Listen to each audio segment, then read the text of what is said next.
Welcome to McPlum, simple solutions served daily. In this video, I will explain how to use file history in Windows 11. Open Settings, go to System then Storage, click Advanced Storage Settings, and choose Backup to set file history.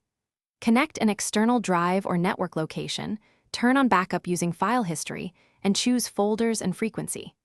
I will show how to restore files, manage versions, and free up space while keeping your personal files safe and organized.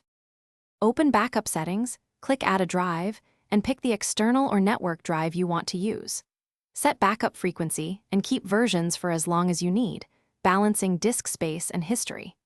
Exclude big folders you don't need to save, and verify backup ran successfully by checking the last backup time and previewing files in the File History interface.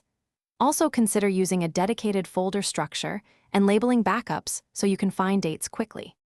Open Restore Files from a current backup in File History, or right-click a file and choose Restore Previous Versions. Browse the timeline to find the version you want, then click Restore to return it to its original location, or use Restore to pick a different folder.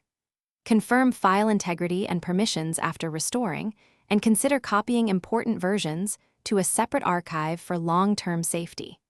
Test restored files to ensure they open correctly. Thanks for watching. Stay juicy and subscribe.